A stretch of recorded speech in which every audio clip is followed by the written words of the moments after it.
आपला दुसरा धडा कोन. तर आता तुम्हाला कोन म्हणजे काय माहितीच आहे. जेव्हा दोन रेषा एकमेकांना छेदतात किंवा जुळतात तिथे काय तयार होतो, एखादा कोन तयार होतो. मग याच्यामध्ये पहिला तुम्ही आकृती बघितली तर एक घड्याळ आहे. त्या घड्याळामध्ये काय झालं आहे, एक विशाल कोन तयार झाला आहे. विशाल कोन म्हणजे काय, तर काटकोनापेक्षा मोठा असणारा कोन म्हणजे विशाल कोन. त्यानंतर या कात्रीमध्ये जर तुम्ही बघितलं तर त्याच्यात काय झाला आहे, हा काटकोन तयार झाला आहे.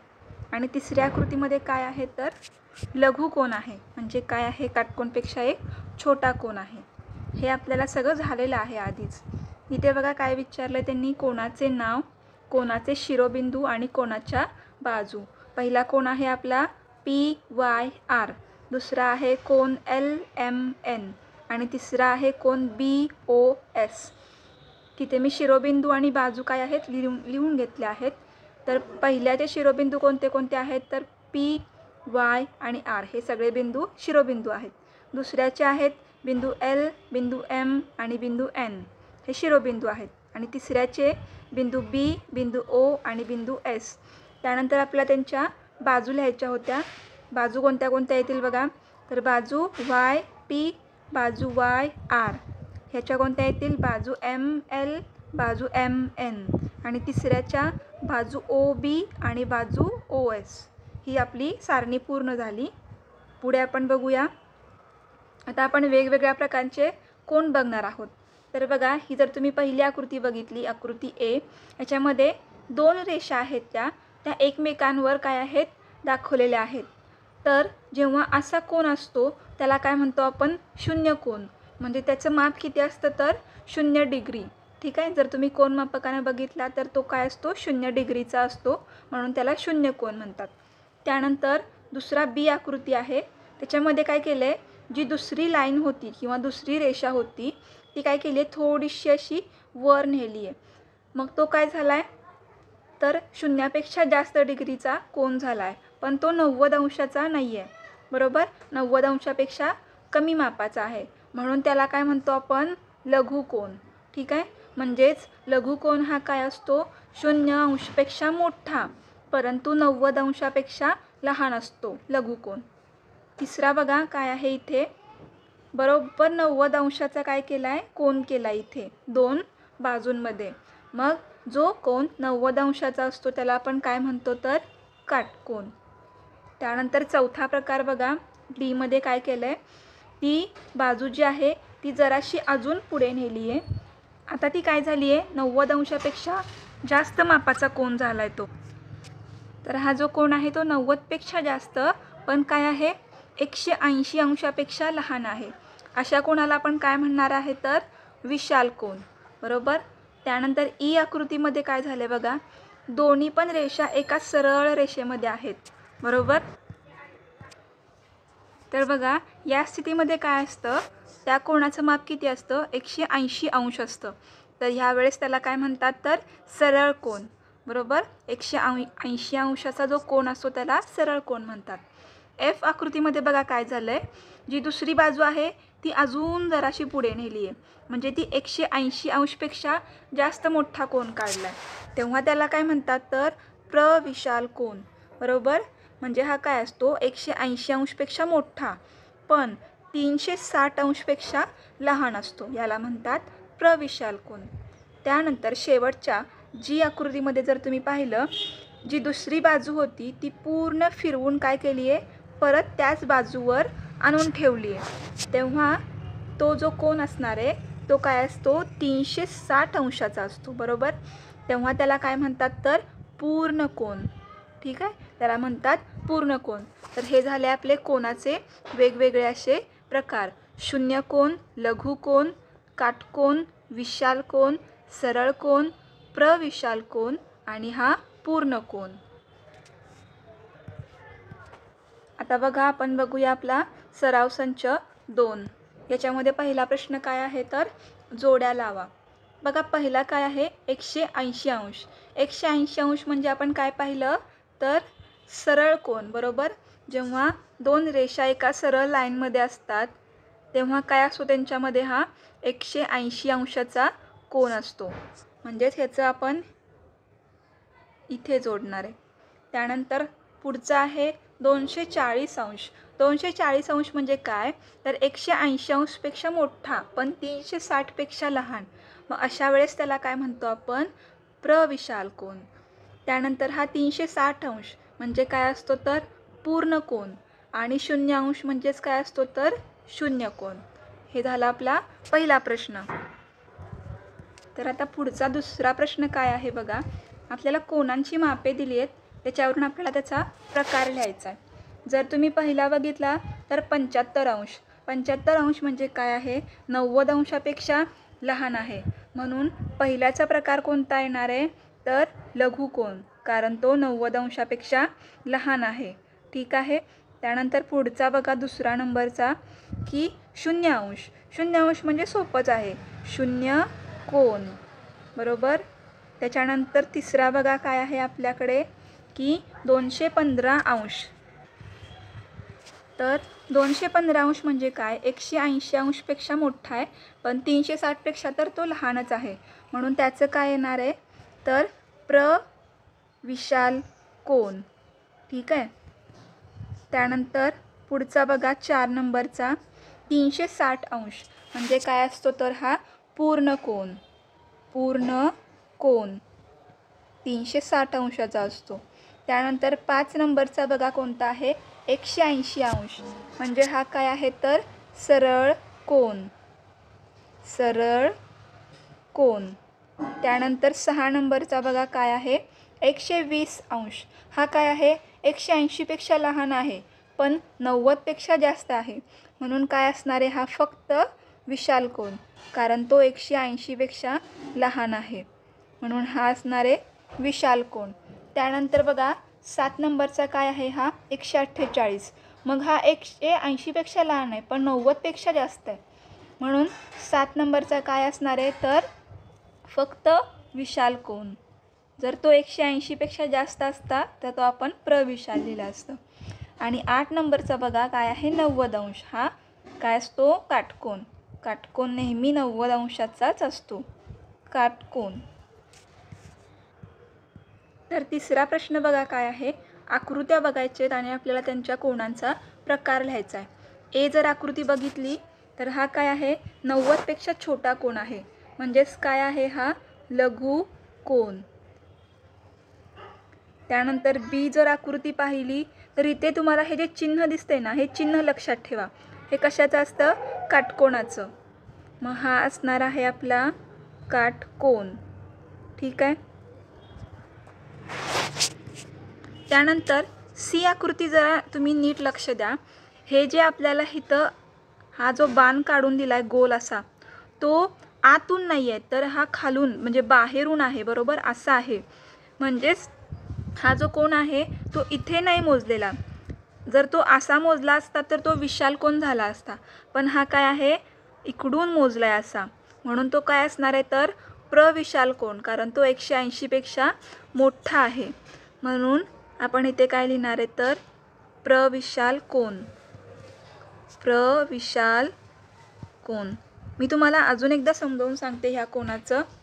बघा त्यांनी आपल्याला देताना काय केलं आहे, ते हा असा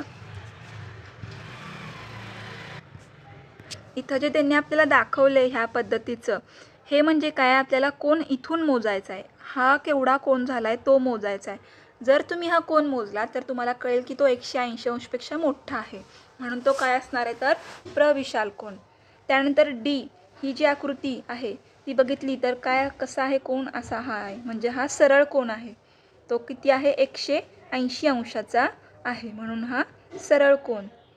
आता ह्याच्यामध्ये बघा आपल्याला तुम्हाला इथं एकच बाजू दिसते किंवा एकच रेषा दिसते, पण ह्याच्या 2 रेषा एकामेकावर आहेत, म्हणजेच हा काय आहे, तर शून्य कोन, बरोबर. हा आहे शून्य कोन. आता बघा जरा नीट लक्ष देऊन एफमध्ये परत त्यांनी आपल्याला काय दाखवले, जो कोन आहे तो आपल्याला असा मोजायचा आहे पूर्ण, म्हणजे जी दुसरी बाजू आहे ती पूर्ण फिरून परत त्या एका बाजूवर आली आहे. म्हणून हा कोन असणार आहे पूर्ण कोन. पूर्ण कोन. ठीक आहे. हा झाला आपला तिसरा प्रश्न. आपला चौथा प्रश्न आहे, कोनमापकाच्या सहाय्याने लघुकोन, काटकोन आणि विशाल कोन काढा. तर बघा, आपण आता पहिला लघुकोन काढणार आहे. त्यासाठी मी एक रेषा काढून घेतली OB आणि कोनमापक घेतला आहे. त्याच्यामध्ये मी आता 90 अंशापेक्षा एक कमी माप घेणार आहे. मी ते 50 अंशाला मार्क किंवा खून केली आहे. आता मी तो बिंदू जो आहे आपण खून केलेला तो O बिंदूला जोडणार आहे पट्टीच्या सहाय्याने. मग ही मी अशी एक रेषा काढून घेतली. आता त्यात जो आपण तो बिंदू काढला होता तिथे मी आता एक नाव देते, A नावाचं. ठीक आहे. त्यानंतर हा तो आपला कोन तयार झाला आहे, लघुकोन AOB. आणि मी आता इथे याला नाव देऊन घेते 50 अंश. हा झाला आपला लघुकोन. आता आपल्याला काटकोन काढायचा आहे. मी एक सेम रेषा काढून घेतली OB. त्याच्यावर मी हा कोनमापक ठेवला आणि 90 अंशाच्या वरती एक खून करून घेतली आणि तो पट्टीच्या सहाय्याने आता आपल्याला जोडायचा आहे. तर बघा, O मधून आणि त्या बिंदूमधून जाणारी मी एक रेषा काढली. ठीक आहे. तर आता आपल्याला त्या रेषेला एक नाव द्यावं लागेल. मी परत इथे A नाव देते. तर हा आपला AOB हा जो काय तयार झाला आहे, काटकोन त्रिकोण तयार झाला आहे, सॉरी काटकोन तयार झाला आहे. त्याला मी आता इथे माप देते 90 अंश. हा झाला आपला काटकोन. आता आपल्याला विशाल कोन काढायचा आहे. मी OB रेषा काढून घेतली आणि 90 अंशापेक्षा जास्त म्हणजेच मी इथं 120 अंशाची खून केली आहे. आता मी पट्टीच्या सहाय्याने त्या बिंदूतून जाणारी एक रेषा काढते जी की O मधून पण जाते. ही काढली मी रेषा. आता आपल्याला त्या रेषेला नाव द्यायचे. परत एकदा मी A नाव दिलं. हा झाला आपला कोन AOB 120 अंशाचा. हा असेल आपला विशाल कोन. आता आपण बघूया कोन दुभाजक म्हणजे काय असतं. तर बघा, कोन दुभाजक म्हणजे अशी रेषा जी त्या कोनाला दोन समान भागामध्ये विभागते. ठीक आहे. याच्यामध्ये जी तुम्हाला CT ही जी रेषा दिसतीये ती त्या कोनाला दोन समान भागामध्ये काय करते, विभागते. ठीक आहे. आता आपण कोन दुभाजक कसा काढायचा असतो ते बघूया. तर पहिली पद्धत आहे कंपासच्या सहाय्याने कोन दुभाजक काढणे. तर कंपासच्या सहाय्याने कोन दुभाजक काढण्यासाठी मी पहिला इथे कोन काढून घेतला आहे AOB. त्यानंतर मी एक आपला कंपास घेतला. त्याचं जे टोक आहे ते मी O बिंदूवर ठेवलं आणि A त्या ज्या दोन आपल्याला रेषा आहेत OA आणि OB याच्यावरून जाणारा मी एक काय काढला आहे, कंस काढला आहे. ठीक आहे. तो कंस त्या दोन्ही रेषांना वेगवेगळ्या बिंदूमध्ये छेदतो. आपण त्या बिंदूंना नावं देणार आहे P आणि Q. आता काय करायचं आहे, थोडंसं एक वेगळं अंतर घ्या कंपासमध्ये आणि ते P वर त्या कंपासचं टोक ठेवा. P वर टोक ठेवल्यानंतर आपल्याला पुढे असा एक छोटासा एक कंस काढायचा आहे. ठीक आहे. हा काढला मी इथे कंस. आता ते माप हलवायचं नाही आहे कंपासमधलं. त्याच मापाने आपल्याला Q बिंदूवर कंपासचं टोक ठेवून परत एकदा एक कंस काढायचा आहे जो त्या आधीच्या कंसाला छेदेल. ठीक आहे. तर आपल्याला इथे एक हा छेदनबिंदू मिळाला. बरोबर. त्याला आपण इथे नाव दिलं C. आता आपण काय करणार आहे, O बिंदू आणि C बिंदू या दोन बिंदूमधून जाणारी आपण एक पट्टीच्या सहाय्याने काय काढणार आहे, रेषा काढणार आहे. तर ही किती मी काढली रेषा. तर हा झाला आपला काय कोन दुभाजक OC. आता आपण बघणार आहे दिलेल्या कोनाच्या मापा एवढा माप असणारा कोन कसा काढायचा. ठीक आहे. तो आपण फक्त कंपास आणि पट्टीच्या सहाय्याने काढणार आहे. तर बघा, आपल्याकडे ऑलरेडी एक कोन आहे AOB. त्यानंतर आपल्याला एक दुसरा सेम कोन काढायचा आहे म्हणून मी इकडे QR ही रेषा काढून घेतली. तर पहिल्या कोनामध्ये आपल्याला कंपासचं टोक O बिंदूवर ठेवायचं आहे आणि एक सोयीस्कर माप घेऊन आपल्याला त्या दोन्ही रेषेवर, कोनाच्या दोन्ही रेषेवर एक कंस काढायचा आहे. ठीक आहे. त्यानंतर त्या कंपासमधलं माप हलवायचं नाही. परत ते टोक Q वर ठेवायचं म्हणजे दुसरा जो कोन काढणार आहे आपण त्याच्या बिंदूवर आणि एक कंस काढून घ्यायचा. ठीक आहे. तो कंस काढला. आता आपण काय करणार आहे, कंपासचं जे टोक आहे ते जिथं जिथं छेदलंय आपण पहिल्या कोणाला तिथे मी नावं लिहून घेतली आहेत C आणि D. ठीक आहे. इकडे पण नवीन कोणासाठी मी टी हा छेदनबिंदू घेतलेला आहे। आता पहिल्या कोनामध्ये काय करायचं, मी डी वर त्याचं टोक ठेवलं कंपासचं आणि सी पर्यंतचं माप घ्यायचं आहे कंपासमध्ये, बरोबर। सी आणि डी यांच्यामधलं जेवढं माप आहे तेवढं आपल्याला माप त्या कंपासमध्ये घ्यायचं आहे, ठीक आहे। ते माप न हलवता मला परत ते टी बिंदूवर त्याचं टोक ठेवायचं आणि त्या पुढच्या कंसावर एक छेदनबिंदू करून घ्यायचा आहे, ठीक आहे। आपल्याला एक नवीन छेदनबिंदू मिळालेला आहे इथे। आता त्या छेदनबिंदूला मी नाव देते एस, बरोबर। आता त्या एस आणि क्यू मधून जाणारी आपल्याला एक रेषा काढायची, ती मी पट्टीच्या सहाय्याने इथे काढून घेते। ही काढली मी आता ही रेषा क्यू आणि एस मधून जाणारी। तर हा जो नवीन कोन असणार आहे तो सुद्धा सारख्याच मापाचा असणार आहे, आपल्या पहिल्या कोना इतकाच। तर हा झाला दिलेल्या कोनाच्या मापा एवढा कोन, ठीक आहे। ते मी नाव दिलंय PQR, हा झाला आपला नवीन कोन। पुढे बघा सराव संच 3 मध्ये आपल्याला फक्त कोन काढायचे आणि ते दुभागायचे। तर पहिला त्यांनी सांगितला होता 50 डिग्रीचा कोन काढा आणि त्याला आपल्याला दुभागायचा आहे। मी ते हा कोन काढला 50 अंशाचा, इथे ही रेषा काढून घेतली 50 डिग्री मधून जाणारी। आता आपल्याला आपण जसे मागाशी बघितली पद्धत कोन कसा दुभागायचा त्या पद्धतीने मी आता इथे कंपास घेते। हा काढला मी त्रिकोण AOB, कंपास घेतलं, कंपासचं जे टोक आहे ते O बिंदूवर ठेवलं आणि दोन्ही बाजूवर काय केलं आपल्याला एक कंस काढून घ्यायचं आहे। तुम्हाला जेवढं सोयीस्कर असेल तेवढं तुम्ही त्या कंपासमध्ये माप घेऊ शकता। हा काढला मी कंस, त्यानंतर परत एकदा आपल्याला त्याचं टोक त्या छेदनबिंदूवर ठेवायचं आहे रेषेवरच्या आणि सोयीस्कर मापानुसार आपल्याला इथे पुढे एक असा एक कंस काढून घ्यायचा आहे। माप न हलवता दुसऱ्या छेदनबिंदूवर टोक ठेवायचं आणि त्या पुढच्या कंसाला छेदायचं, ठीक आहे। तर आपल्याला इथे एक हा नवीन छेदनबिंदू मिळेल। तर आता त्या छेदनबिंदूमधून आणि O बिंदूमधून जाणारी आपल्याला रेषा काढायची आहे, ठीक आहे। तर ही मी काढली नवीन रेषा, ही कोणती असेल, कोन दुभाजक, याला काय म्हणतात तर कोन दुभाजक। हा मी 50 अंशाचा कोन काय केलाय, दुभागलेला आहे। हा झाला आपला पहिला। इथे आपल्याला छेदनबिंदूला नाव द्यावी लागणार आहेत प्रत्येक ठिकाणी। आता आपण दुसरा बघूया। दुसरा आहे 115 अंशाचा कोन आहे, तो आपल्याला काढून घ्यायचा आहे। पहिला मी इथे कोन मापक ठेवला आणि 115 अंशावर इथे खून करून घेते, मी खून केली। आता आपल्याला पट्टीच्या सहाय्याने काय करायचं आहे, हे दोन बिंदू जोडायचे आहेत, Q आणि तो 115 अंशाची खून। मी हे रेषा जोडली। आता आपल्याला तिथे नाव द्यायचं आहे, कोणाला नाव दिलं की आपला 115 अंशाचा हा PQR कोन तयार होईल। आता कोन दुभागायसाठी परत एकदा कंपास घ्यायचं, टोक ठेवायचं Q बिंदूवर आणि सोयीस्कर अंतर घेऊन आपल्याला त्या दोन्ही रेषेवर काय करायचं आहे, छेद काढायचे किंवा कंस काढायचा आहे, ठीक आहे। हा काढला मी कंस दोन्ही रेषेवर। आता जे आपल्याला छेदनबिंदू मिळालेले आहेत त्यांना आपण इथे नाव देऊया ST।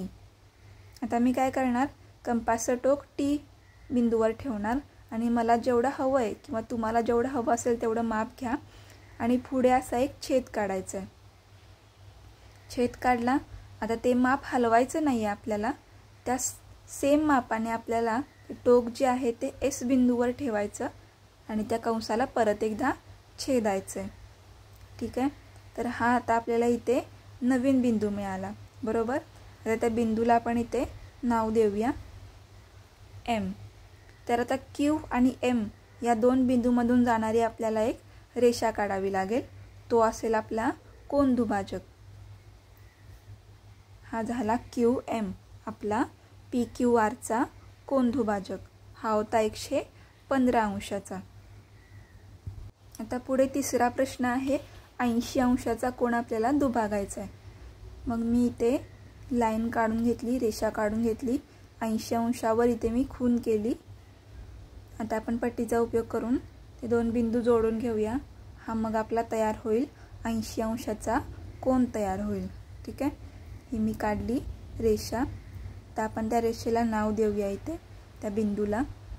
तर मी इथे नाव देते आता M. आपला कोन तयार झाला MLN. आता आपल्याला दुभागायसाठी परत एकदा कंपास घ्यावा लागेल. मी कंस काढून घेते दोन्ही रेषेवर. तुम्हाला हवं तेवढं अंतर घ्या. हे काढले मी दोन्ही रेषेवर कंस. त्यानंतर आता आपल्याला हे जे छेदनबिंदू मिळालेत त्याला आपण इथे नाव देऊन घेऊया. इथे मी नाव देते O आणि इथे मी नाव देते P. परत एकदा आपण कंपास घेणार आहे आणि P बिंदूवर टोक ठेवणार आहे. हवं तेवढं अंतर घेऊन पुढे एक आपल्याला छेद किंवा कंस काढायचा आहे. अंतर न हलवता O बिंदूवर टोक ठेवून त्या कंसालाच परत एक छेदणारा कंस काढायचा. ठीक आहे, आपल्याला एक नवीन छेदनबिंदू मिळाला. त्याला मी नाव दिलं R. आता आपल्याला L आणि R मधून जाणारी ही रेषा काढावी लागेल. ही काढली मी रेषा. म्हणजे LR हे काय असेल तर कोन MLNचा कोन दुभाजक असेल.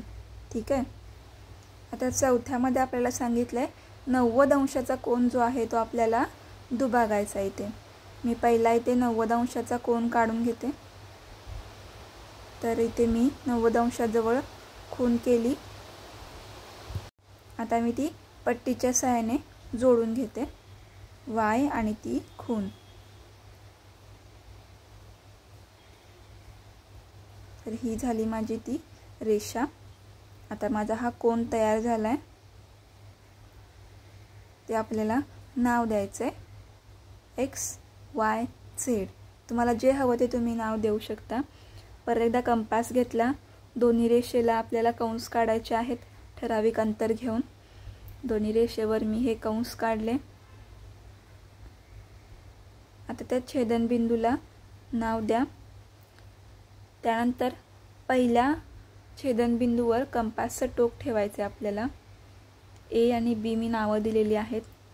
कंपास घ्या, पहिल्या B वर ठेवा टोक. ठराविक अंतर घेऊन पुढे कंस काढा. अंतर न हलवता A बिंदूवर टोक ठेवायचं आणि त्या कंसाला छेदणारा अजून एक कंस काढायचा आहे. आपल्याला एक नवीन छेदनबिंदू मिळाला. त्याला एक नाव देऊया आणि पट्टीच्या सहाय्याने आपण ते जोडून घेणार आहोत. ही जी नवीन रेषा आहे ती रेषा त्या 90 अंशाच्या कोनाचं काय असेल तर कोन दुभाजक. इथे मी नाव देते त्याला C. तर YC ही काय आहे कोन दुभाजक.